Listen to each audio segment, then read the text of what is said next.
जय श्री जगन्नाथ। नमो नमः मम प्रिय संस्कृत मित्राणि। मुझे श्री आचार्य आपण मानकु समस्तंकु संस्कृत शारदा चैनल को बहुत बहुत स्वागत। NTA UGC NET JRF exam 2025 रो डिसेंबर साइकिल को टार्गेट रखी आम मानकर चाणक्य बैच स्टार्ट हो जाइछि। तो आपण मानक मध्यरु कौन भी परीक्षार्थी व विद्यार्थी जदि चाहूचंती कि मते NTA UGC NET JRF exam 2025 रो डिसेंबर साइकिल रे मते नेट विथ जेआरएफ प्राप्त हवार अछि देन आपण माने निश्चित भाव में चाणक्य बैच रे जॉइन करि परिबे। आपण को चाणक्य बैच रे कौन सब प्रोवाइड करा जाउछि मु आपण को कहि रखुछि जेमिति कि फर्स्ट पॉइंट रे कांसेप्ट ऑल 10 यूनिट्स रहउछि जेउथरे कि completely 10 units A to Z आपण सिलेबस को कवर करि परिबे। एता सहित लाइव एंड रिकॉर्डेड क्लासेस कहले लाइव सेशन सहित रिकॉर्डेड क्लासेस मध्ये प्रोवाइड करा जाउछि। एता सहित बिफोर 10 इयर्स रो पीवाईक्यूज बा प्रीवियस ईयर एग्जाम रो क्वेश्चंस पेपर आपण माने सहित एटी एनालिसिस करा जाउछि। तो नेक्स्ट आसीबो एमसीक्यूज ऑल 10 यूनिट्स कहले कांसेप्ट जेहेतु हमर 10टा यूनिट रही छि पेपर 1 रे 10 यूनिट्स पेपर 2 रे मध्ये 10 यूनिट्स रही छि। तो पेपर 2 रो 10 यूनिट्स को कंप्लीट करबा परे आम मानकर पर यूनिट एमसीक्यूज करा जाय थाए। नेक्स्ट आसीबो फ्रीक्वेंट टॉपिक्स कारण सिलेबस वेरी वास्ट सेति पई हमको फ्रीक्वेंट टॉपिक्स रवा पई पड़े पर्टिकुलर के यूनिट रो के पॉइंट रो क्वेश्चंस हिट होछि। नेक्स्ट आमर आसीबो प्रिपरेशन ट्रिक्स कारण प्रिपरेशन ट्रिक्स हेले ही हम मानकु स्मरण रखिबा पई बा बुद्धिस्थ हबा पई बहुत सहज एवं सरल होइताय। नेक्स्ट आसीबो unit wise important topics. Next आसीबो मोस्ट एक्सपेक्टेड एमसीक्यू जहा कि मो द्वारा बिफोर एग्जाम मो चाणक्य बैच रे मोस्ट एक्सपेक्टेड एमसीक्यूज कराए कारण मते यूजीसी नेट जेआरएफ पढेबार आ भितर 10 इयर्स हो जाइछि। तो 10 इयर्स रो टीचिंग एक्सपीरियंस भितरे चेष्टा करि श्री जगन्नाथ। नमो नमः मम प्रिय संस्कृत मित्राणि। मुझे श्री आचार्य आपण मानकु समस्तंकु संस्कृत शारदा चैनल को बहुत बहुत स्वागत। NTA UGC NET JRF exam 2025 रो डिसेंबर साइकिल को टार्गेट रखी आम मानकर चाणक्य बैच स्टार्ट हो जाइछि। तो आपण मानक मध्यरु कौन भी परीक्षार्थी व विद्यार्थी जदि चाहूचंती कि मते NTA UGC NET JRF exam 2025 रो डिसेंबर साइकिल रे मते नेट विथ जेआरएफ प्राप्त हवार अछि देन आपण माने निश्चित भाव में चाणक्य बैच रे जॉइन करि परिबे। आपण को चाणक्य बैच रे कौन सब प्रोवाइड करा जाउछि मु आपण को कहि रखुछि जेमिति कि फर्स्ट पॉइंट रे कांसेप्ट ऑल 10 यूनिट्स रहउछि जेउथरे कि completely 10 units A to Z आपण सिलेबस को कवर करि परिबे। एता सहित लाइव एंड रिकॉर्डेड क्लासेस कहले लाइव सेशन सहित रिकॉर्डेड क्लासेस मध्ये प्रोवाइड करा जाउछि। एता सहित बिफोर 10 इयर्स रो पीवाईक्यूज बा प्रीवियस ईयर एग्जाम रो क्वेश्चंस पेपर आपण माने सहित एटी एनालिसिस करा जाउछि। तो नेक्स्ट आसीबो एमसीक्यूज ऑल 10 यूनिट्स कहले कांसेप्ट जेहेतु हमर 10टा यूनिट रही छि पेपर 1 रे 10 यूनिट्स पेपर 2 रे मध्ये 10 यूनिट्स रही छि। तो पेपर 2 रो 10 यूनिट्स को कंप्लीट करबा परे आम मानकर पर यूनिट एमसीक्यूज करा जाय थाए। नेक्स्ट आसीबो फ्रीक्वेंट टॉपिक्स कारण सिलेबस वेरी वास्ट सेति पई हमको फ्रीक्वेंट टॉपिक्स रवा पई पड़े पर्टिकुलर के यूनिट रो के पॉइंट रो क्वेश्चंस हिट होछि। नेक्स्ट आमर आसीबो प्रिपरेशन ट्रिक्स कारण प्रिपरेशन ट्रिक्स हेले ही हम मानकु स्मरण रखिबा पई बा बुद्धिस्थ हबा पई बहुत सहज एवं सरल होइताय। नेक्स्ट आसीबो unit wise important topics. Next आसीबो मोस्ट एक्सपेक्टेड एमसीक्यू जहा कि मो द्वारा बिफोर एग्जाम मो चाणक्य बैच रे मोस्ट एक्सपेक्टेड एमसीक्यूज कराए कारण मते यूजीसी नेट जेआरएफ पढेबार आ भितर 10 इयर्स हो जाइछि। तो 10 इयर्स रो टीचिंग एक्सपीरियंस भितरे चेष्टा करि नमो नमः मम प्रिय संस्कृत मित्राणि। मुझे श्री आचार्य आपण मानकु समस्तंकु संस्कृत शारदा चैनल को बहुत बहुत स्वागत। आज आम मानकर वेरी इंपोर्टेंट डिस्कशन रही जहा कि आपण मानकर बहुत जनकर बा बहुत सारा परीक्षार्थी प्रश्न को लेकिन आज आम मानकर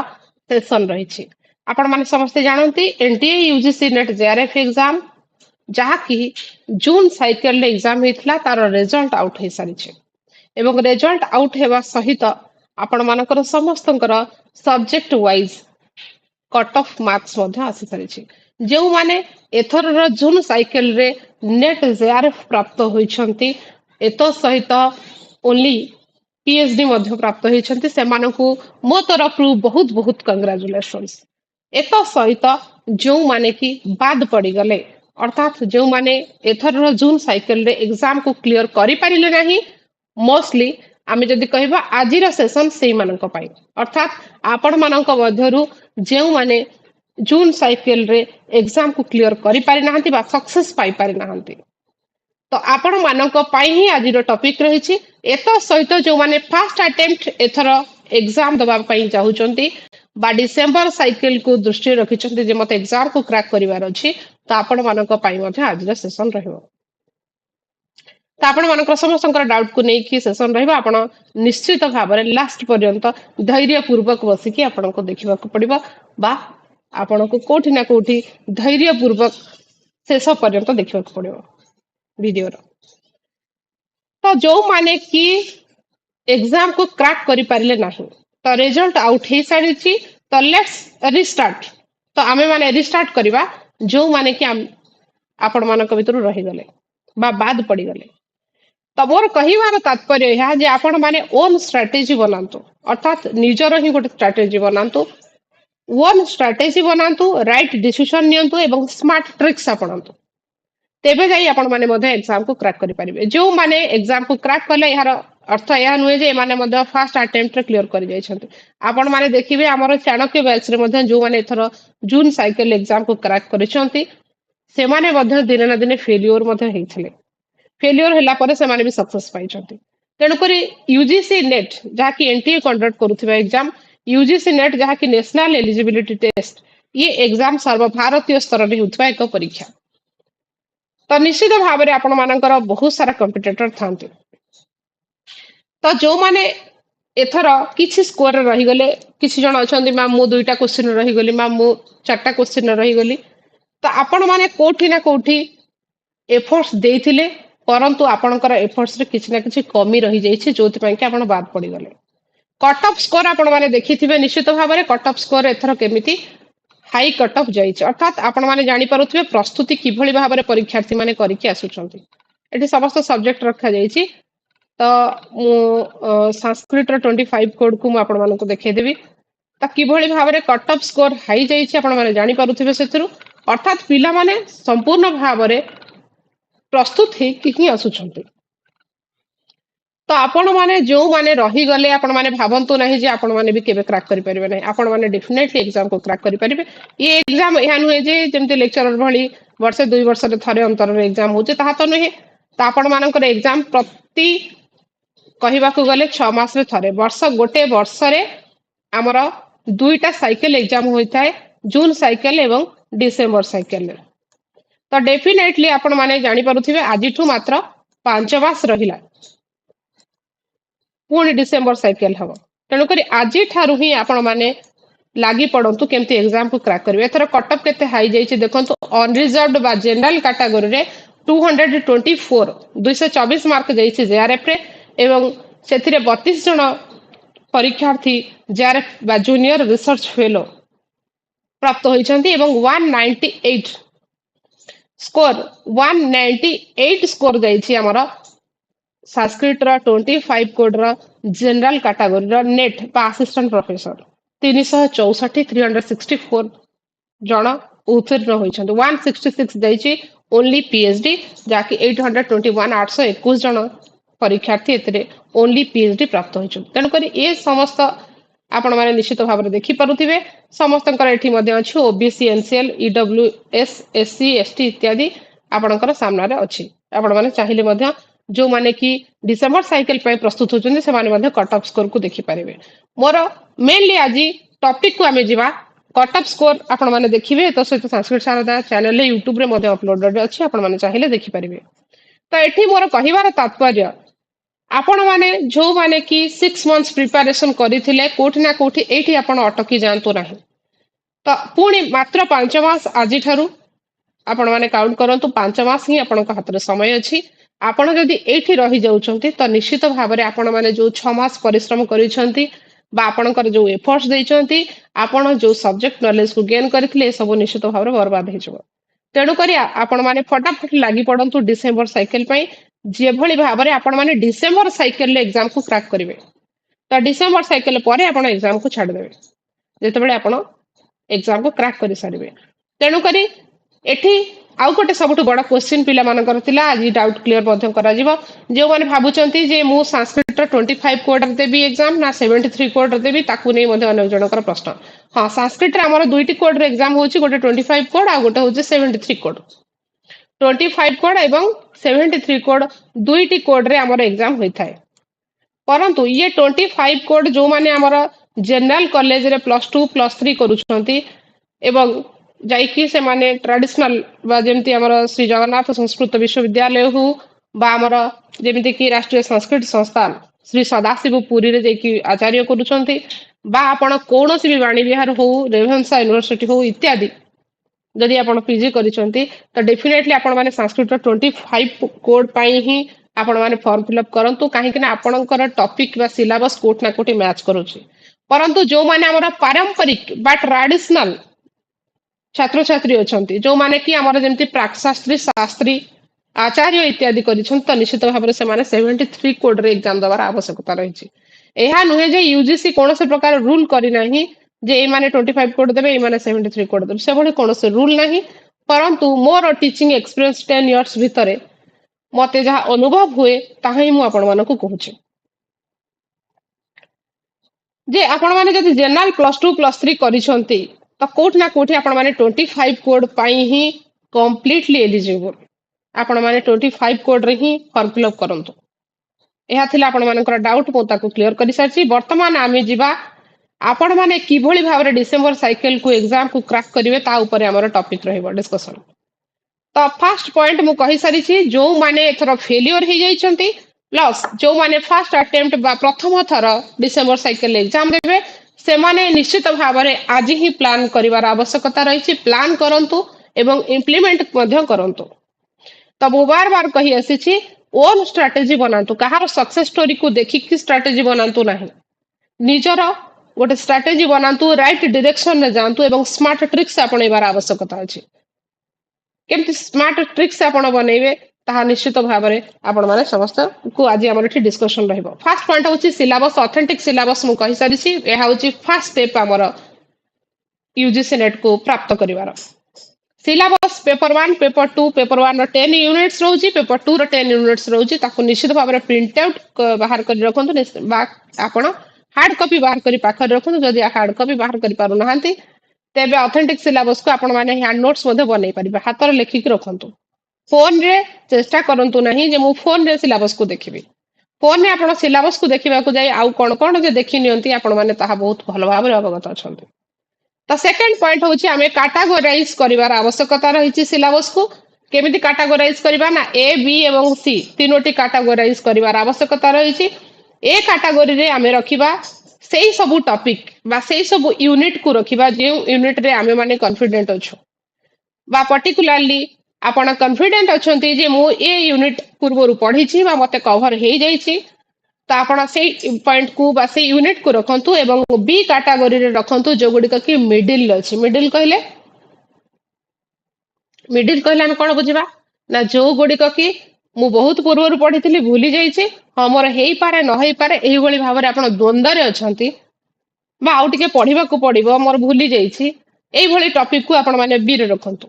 एवं सी कैटेगरी रे से सब पॉइंट को से यूनिट को रखंतु जे यूनिट को आपण बिल्कुल भी जानि नाहंते। एमिति आपण को निश्चित भाबरे किछि यूनिट बा किछि पॉइंट आसीबो एमति किछि विषय थिबो जहा कि आपण को बिल्कुल जणा नथिबो ताको सी कैटेगरी रे रखंतु। पेपर 1 भी सेमति करिवे पेपर 2 को भी सेम रूल लागू हबो बा समान भाबरे आपण पालन करिवे। थर्ड पॉइंट रे आपण स्टडी मटेरियल रखंतु। स्टडी मटेरियल कहिले आपण माने लिमिटेड सोर्स रखंतु आ ताहा ऑथेंटिक हबा बेसी जरूरी। कौनसी भी गाइड बुक रु आमे किनिकी पढ़ी दवा सेमती आमे नेट को केबे भी प्राप्त होई परिबा नाही। जो माने भी हमर चाणक्य भाषा रे जोड़ी होंती परवर्ती समय छात्र छात्री माने कहंती जे मैम आमे जो बही किनेथलु सेत्र सब भूलभाल ही देइथरा तो आमे चाणक्य भाषा रे जोड़ी हला परे जानि पारुछु जे आमे केते भूल पढिछु आ केते थरा आमे फेलियर हेइछु। तेणु कर पिला मानकर पर्सनल पॉइंट ऑफ व्यू सुनिला परे मते जहा एक्सपीरियंस हेछि मोर जहा अभिज्ञता अछि मु आपण मानकु कहि रखुछि तो आपण माने निश्चित भाव में चेष्टा करेंगे कि ऑथेंटिक सोर्स को बाछिबा पाए ऑथेंटिक टीचर को फॉलो करंतु कौन सी यूट्यूब चैनल को भी जदि फॉलो करूचंती ताहा भी ऑथेंटिक हवा जरूरी एता सहित मु आसीबी नेक्स्ट फोर्थ पॉइंट को फोर्थ पॉइंट रे आपण सिलेबस को रीड करबा सहित बा कांसेप्ट पढ़िबा सहित आपण मानकर बिफोर एग्जाम रिवाइज हे जिबा बहुत जरूरी बिफोर एग्जाम कहले आपण माने जो टॉपिक को फर्स्ट टाइम पढुजंती आपण मानको जदी 1 आवर लागुची आपण को रिवीजन बेले निश्चित भाव में 30 मिनिट्स ही लगे तेणुक रिवीजन भी बहुत जरूरी जदि आप रिवीजन न करिथिबे से टॉपिक को बा से यूनिट को आपण एग्जाम हॉल रे क्वेश्चन को देखिले चिन्ही पारिबे नाही जे ई विषय कोठु आसीचे मुआको केबे देखिचे ना नाही ताहा भी संदेह घेर रही पारे तेणुक रिवीजन बहुत जरूरी फिफ्थ पॉइंट रे आसीबी जो स्टडी मु करिबी जहाको कि मु कैटेगराइज करछि ए बी सी ताकू मध्य मु से कैटेगरी को मध्य देखिबी जे डेली देखिबार आवश्यकता रही जो गुड़िक कि मु बिल्कुल जानि नथली सी कैटेगरी रखिथली ताकू मु केते दूर ए पर्यंत पढ़िली बा जानिली ए कैटेगरी को बिल्कुल आपण स्किप करि परिबे नाही जो कैटेगरी रे आपण माने कॉन्फिडेंट थिले ताकू मध्य पढ़िबार आवश्यकता रही परंतु ताकू आपण सामान्य भाव में पढ़ंतु कम समय नियंतु किंतु अधिक समय जो यूनिट आपनकर हो नथिला बा सी कैटेगरी थिला ताकू भी देखिबे ए बी सी तीनोटी कैटेगरी को मध्य देखि देखि चालुथिबे जे मु केते दूर मो कैटेगरी को जो करिथिले सेथरे मु केते दूर ए पर्यंत मु केते दूर कैप्चर करि परिछि बा केते दूर मु ताकू ग्रहण करि परिछि बा केते दूर मु से सब को अध्ययन कली ताकू मध्य देखिबार आवश्यकता रहिछि सिक्स्थ नंबर पॉइंट रे टारगेट बेस्ड स्टडी करंतो टारगेट बेस्ड कहले आपण कहबे टारगेट पुनी कोन हम काहा को टारगेट करिवु टारगेट बेस्ड कहिबार तात्पर्य या जे आसंता काली मु कोन पढिबी आज राति रे ताकू मु टारगेट रखिबा जरूरी जे आसंता काली मते एई विषय पढिबार अछि टारगेट बेस्ड रखंतु जे मते आसंता काली एई चैप्टर को पढिबार अछि एई विषय पढिबार अछि जो माने चाणक्य बैच रे जोड़ी होइछंती से माने मते जानि छंती जे आसंता काली हमर कोन पढा जिवो ता पूर्व दिन मु कहि दै थाए क्लास रे तेणु करी आपण माने टारगेट रखि चलिबे जे मते काली कोन पढिबार अछि या नुहे जे मु काली हेले ही चिंता करबी ताहा नुहे आज राति रे ही मु ताको डिसाइड करिकि रखिबी टारगेट रखिबी जे मु आसंता काली मते एतिकी यूनिट कवर करिवार अछि बा ए टॉपिक को पर्टिकुलरली पढिबार अछि ए आउ जे टारगेट बेस्ड जो माने फर्स्ट अटेम्प्ट दोछन आ जो माने फेलियर होइछंती बा एथर एग्जाम को क्रैक करि पारि नहंती जून साइकिल ले से माने टारगेट रखिबा आवश्यकता अछि जेते बेले आपनकर आंसर की तो आउट हेथिबो निश्चित भाव रे तो आपण माने जो क्वेश्चन एग्जाम देला परे लागुची जे मु ए क्वेश्चन को भूल करके आसीची जोउथरे कि मु कोन से माइनस माने जेहेतु माइनस मार्किंग नाही त मते 0 मार्क ही मिलिबो जोउथरे मु भूल करिथिबी जोटा ठीक करिचे सेतरे मते 2 मार्क मिलिबो ईच क्वेश्चन को 2 मार्क्स तेणु करी जो यूनिट बा जो टॉपिक को पर्टिकुलरली मु भूल करके आसीची ताकू आपण टारगेट रखंतु से यूनिट को से टॉपिक को टारगेट रखी ताकू निश्चित भाव में आपणकर वीक पॉइंट को सर्वप्रथमे टारगेट बेस्ड स्टडी रे नियंतु फॉर एग्जांपल मु ग्रामर यूनिट रे भूल करके आसीची त मोर टारगेट रहिबा जरूरी जे मु यूनिट 6 को निश्चित भाव में कवर करिवि नेक्स्ट पॉइंट को जिबा हमें 7th पॉइंट रे क्वेश्चंस डिटेल्स को हमें जिबा क्वेश्चंस डिटेल्स को कहिले कॉन्सेप्ट फॉर एग्जांपल मु यूनिट 1 पढिली वैदिक साहित्य का सामान्य परिचय बा पेपर 1 ने पढिली मु टीचिंग एप्टीट्यूड त कोठी ना कोठी मु जहा कॉन्सेप्ट पढिली ताकू क्वेश्चन आंसर लगेबा भी बहुत जरूरी मु मध्य हमर चाणक्य बैच रे यूनिट 1 कॉन्सेप्ट पढी सारिबा पर एमसीक्यूज मध्य पिला मानन को कराए तो आपण माने मध्य निश्चित भाव में प्रत्येक यूनिट को पढी सारिबा पर एमसीक्यूज लगेबा बहुत ही जरूरी क्वेश्चन आंसर निश्चित भाव में लगांतो काहे कि ना ये एग्जाम होची ऑब्जेक्टिव एग्जाम ये एग्जाम सब्जेक्टिव एग्जाम नुहे जे मते विषय वस्तु पढी के लिखिबार अछि ता तो नुहे तेनु करी क्वेश्चन आंसर निश्चित भाव में लगांतो क्वेश्चन को फर्स्ट जानिबार आवश्यकता रही जे पर्टिकुलर ए यूनिट रे बा ए टॉपिक रे केमती क्वेश्चन आसुची से लेवल ले ही मते क्वेश्चन प्रैक्टिस करिबार आवश्यकता रही नेक्स्ट आमे जिबा 8 नंबर पॉइंट रे एग्जामिनर रो एक्सपेक्टेशन कोन रही ताकू मध्य फोकस करिवार आवश्यकता रही एग्जामिनर रो एक्सपेक्टेशन कहले जून साइकिल रे एग्जाम रे क्वेश्चन केमती पचारि बा बिफोर 10 इयर्स रो एग्जाम रो क्वेश्चन पेपर रु जणा पड़ी जाए जे क्वेश्चंस किभली भाव रे आपन को आसी पारे क्वेश्चंस रा टाइप जानिबा परे बा क्वेश्चंस रा लेवल जानिबा परे टॉपिक को सही अनुसार ही पढ़िबार आवश्यकता रही एवं पढ़ी सारिबा परे पुणी थर क्वेश्चन आंसर लगेबार आवश्यकता रही एग्जामिनर रा क्वेश्चंस रा एक्सपेक्टेशन एग्जामिनर रा क्वेश्चन किभଳି भाବରେ पचारिबो ताकू नजर रे रखी के हमको प्रिपेयर हबार आवश्यकता रही तदनंतरम 9 नंबर यूनिट रे मु सेई सब टॉपिक को मार्क एंड हाइलाइट मिस्टेक्स कहले मु डेली प्रैक्टिस करबा समय रे कांसेप्ट पढ़िला परे मु जो एमसीक्यूज लगेली को क्वेश्चन मु पर्टिकुलरली भूल करूचे एमसीक्यूज रे आ एग्जाम रे कोटा भूल करिचे ताकू मधे हाइलाइट करिकि ता ऊपरे बा हाइलाइट करी से मिस्टेक्स ऊपरे मते निश्चित भाବରେ प्रैक्टिस करिवार आवश्यकता रही तेबे जाई मु एग्जाम को क्रैक करि परिबी तदनंतरम नेक्स्ट पॉइंट होची सिलेबस रो कोनोसी भी टॉपिक को आपण माने भावंतु नाही जे ये यूनिट को मु छाडी देबी हाँ फॉर एग्जांपल आपण को मैथमेटिकल रीजनिंग अछि पेपर 1 ने बा आपण पेपर 2 कथा कहंतु आपण को दर्शन अछि यूनिट 4 दर्शन साहित्य का विशिष्ट अध्ययन तो आपण माने भावंतु नाही जे ए यूनिट को मु छाडी दे जिबी ए यूनिट को छाडी दे गले आपण एग्जाम को क्रैक करि परिबे नाही आपण देखिबे अनेक समय रे एमती हुए आपण जदी मु भी मोर छात्री बा मोर परीक्षार्थी समय रे कौन हुए ना स्टूडेंट लाइफ रे जदि कौन सी यूनिट को छाड़ी दे जाइथिबी आपण देखिबे सही समय रे अधिक प्रश्न सही यूनिट रो ही आसे थाए तेणु करी कौन सी यूनिट को मु छाड़ी परिबे नाही एता सहित आपण माने चेष्टा करिवे कोठी ना कोठी से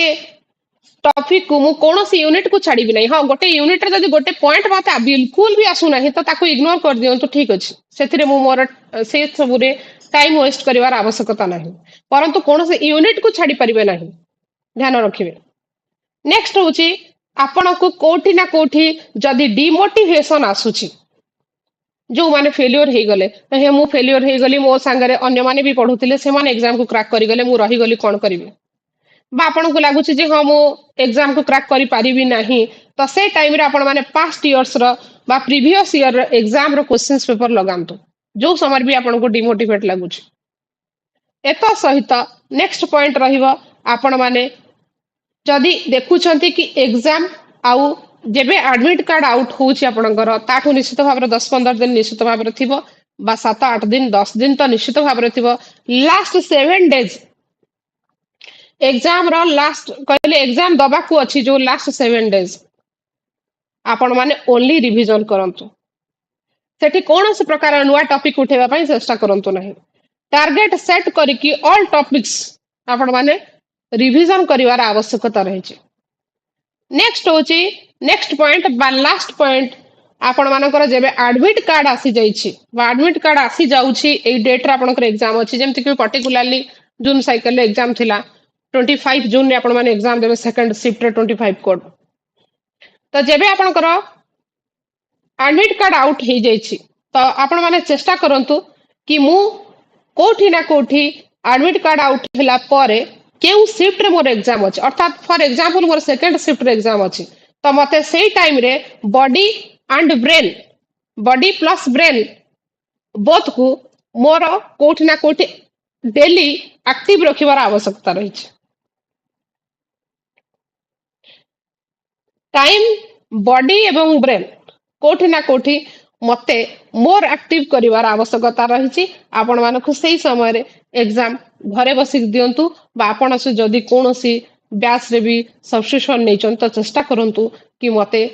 टाइम मैनेजमेंट भी आपण सिखि जिवे एत सहित आपणकर बॉडी एंड ब्रेन मध्य मोर एक्टिव रखिबार आवश्यकता रही तेबे आपण निश्चित भाबरे नेट जारी प्राप्त होई परिबे एथिरे कोनोसी प्रकार संदेह नाही नो डाउट आपण निश्चित भाबरे ये एग्जाम को क्रैक करि परिबे तो ये एग्जाम को क्रैक करिवार जो चारोटी पर्टिकुलर स्टेप रही कांसेप्ट आपण को कांसेप्ट पढ़िबार अछि कारण कांसेप्ट होची आपणकर कोट ना कोठी मूलदुआ आपण जदि कांसेप्ट आपण बिल्कुल पढ़ी नांती तेबे एमसीक्यूज पीवाईक्यूज रो कोनोसी फायदा नाही आपण कांसेप्ट निश्चित भाबरे पढ़िबार आवश्यकता रही एत सहित आपण माने एमसीक्यूज पर यूनिट प्रत्येक यूनिट को कवर करिवार आवश्यकता रही नेक्स्ट आपण PYQs कहले प्रीवियस ईयर एग्जाम रो क्वेश्चंस पेपर निश्चित भाव लगातु ता द्वारा ही आपण माने कोठी ना कोठी क्वेश्चंस रे पैटर्न एवं लेवल निश्चित भाव जानी परिबे एवं आपणकर निजर मध्य मूल्यांकन करि परिबे। एता सहित फोर्थ स्टेप होची रिवीजन। रिवीजन रो बहुत बड़ रोल रही जदि आपण रिवीजन करि नाहंती कोठी ना कोठी आपण जो कांसेप्ट पढ़ी थिबे ताकू भी भूली जिवे एग्जाम हॉल रे। तेणु करी एथि प्रति आपण माने समस्त यत्नवान रहंतु। एही थिला आपण मानक पई निश्चित भाव रे ब्रह्मास्त्र स्वरूप। आपण माने निश्चित भाव रे ए सब को फॉलो करंतु एवं सक्सेस होंतु। डिसेंबर साइकिल निमित्त आपण माने प्रिपरेशन आज ही स्टार्ट करनियंतु। आपणकर गोल सेट करंतु जे मते डिसेंबर रे ही क्रैक करिवार अछि। टाइम बहुत ही कम मात्र 5 मास ही आपणक पाखरे अछि। तेणु करी आशा करुछि आपण मानक पई आजिर सेशन निश्चित भाव रे बेस लाभदायक रहिबो। आजि पई आमे माने एठी विराम नवा। जयतु संस्कृतम जयतु भारतम। धन्यवादः।